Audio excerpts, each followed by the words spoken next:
Apple Watch Series 11. Do you need it? Will it help you get to your new fitness goals of being healthier? Will you finally start working out? I've had this on my wrist for the last 2 months, and here's how it all went down.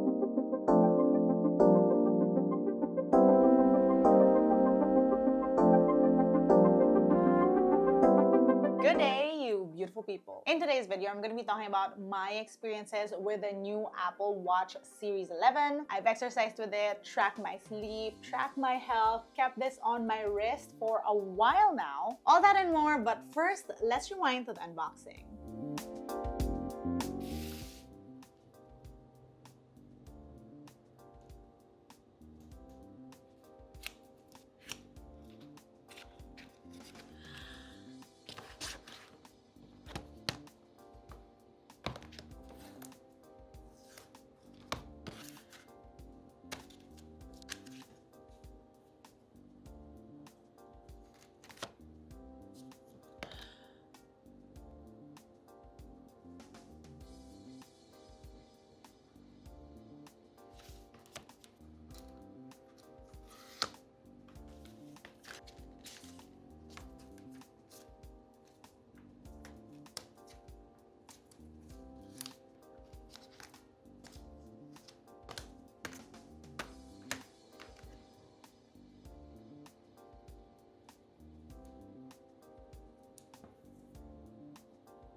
Have the aluminum rose gold case. You guys know I'm a gold girly through and through, but this is a really nice dainty color. I love that tint of rose gold on this watch. Now, for the first time ever, I have the bigger variant of the Apple Watch Series 11, and that means a whole lot of screen. This is the 46mm face, and this is how that looks on my solo loop size 2 wrists. It's actually not as bulky as I thought it would look. Now, this is the Apple Watch Series 11 46mm on my wrist, side by side with the 40mm Apple Watch SE for comparison. And yes, I will be reviewing that Apple Watch SE next, so stay tuned. Now take note that the Apple Watch 11 only really comes in 2 sizes. This is the bigger 46mm, and then you have the smaller 42mm, which is the size I would usually opt for. Meantime, the Apple Watch SE, launched alongside the Apple Watch Series 11, comes in a 40mm and a 44mm. Now, you know what they say about big watches. Bigger battery. Proud to report this thing now lasts me around a day and a half of charge, which is the best I've ever gotten on an Apple Watch. Though keep in mind that I usually do gravitate towards the smaller watches as well. Now, one more thing that I love on this watch is I also get charging notifications before bed. So if the watch knows that it won't last me through the night, it'll tell me to charge it. Useful for me because I usually forget to charge my watches, and one too many times I've woken up to a dead watch. Though Apple, if you're listening, might I suggest another notification, one that tells me that my watch is already fully charged so I don't forget to put it on before I fall asleep. All that being said, bigger watch and bigger battery also means a bigger screen. That's a little bit more useful for navigating on the watch itself. And as someone who flails around their hands a lot when they're talk or when they're trying to explain something, I'm just thankful that the Series 11 supposedly has 2 times better scratch resistance. My watch thus far, after 2 months of use, 2 months of living on my wrist, is still looking smooth and pristine. To my mind, there's usually a range for wearables. On one hand, we have smartwatches, and on the other side of the spectrum, we have fitness trackers. When I review wearables, I usually try to place that wearable somewhere along the spectrum. And consistently, I'd say that the Apple Watch would lie somewhere in the middle of that, with smart functionalities that are seamless, specifically if you're on the iPhone. So yes, you can install apps on this this watch. It also gets notifications from your phone to your watch. You can reply to messages on here. You can take calls on here. And my favorite feature, although this isn't a new feature at all, you can control your smartphone camera with your watch, and you even get a preview.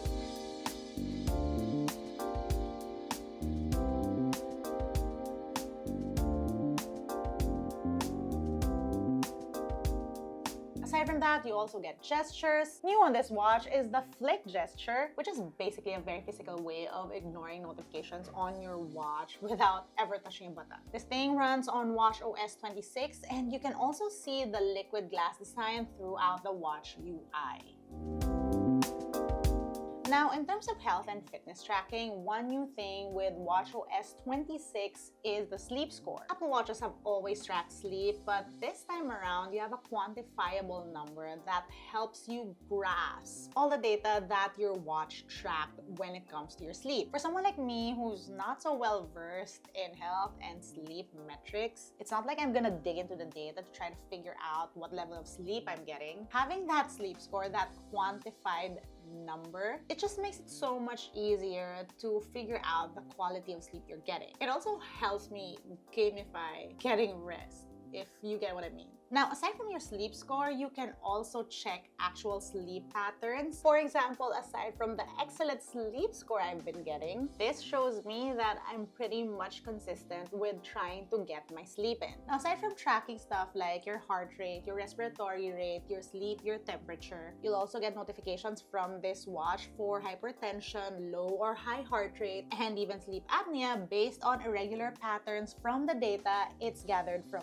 you. Thankfully, I haven't gotten any of these notifications, but I imagine this could be very, very useful. Now, like I asked in the beginning of this video, will this watch help you get to your fitness goals? I will say one thing, it did give me goal reminders throughout the day. So if my goal is 10,000 steps per day, throughout the day, it will slightly nudge me to go on little walks or stand up more or move around more. It just helps you being a little bit more active throughout your day. In terms of working out, this watch does auto-detect after 15 minutes of activity. Also useful because, for example, when I'm just walking my dog, I don't really need to get into my watch to set up a workout anymore. Like, it just does it for me. Now, I've gone running with this watch a couple of times, and I've always really liked how on Apple Watches you can sort of set up your runs with certain parameters. Like, you can change your goals, for example. You can create custom workouts based on your needs. But then now on this watch, there's also Workout Buddy. Now, this AI feature is basically a very, very encouraging coach in your ear as you do your workout. It's really cool because not only does it guide you through your workout and push you while you're doing it, it also gives you context based on your previous activities and workouts. This feature is fun because it just really helps you get a little bit more motivation as you're trying to sweat off everything you've eaten throughout the holidays. Or if you're a newbie and you're a little bit unsure of your workout, it's a little voice that supports you throughout the whole activity. Only caveat though is that you need to bring your phone and have earphones in for Workout Buddy to work.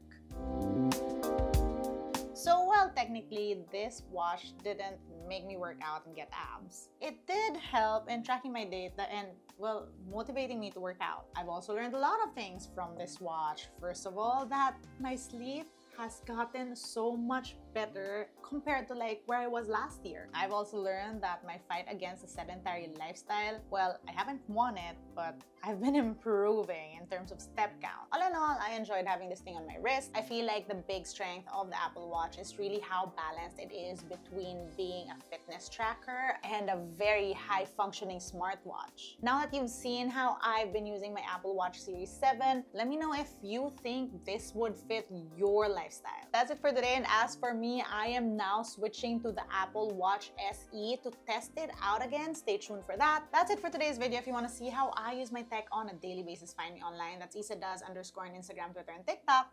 Till next time.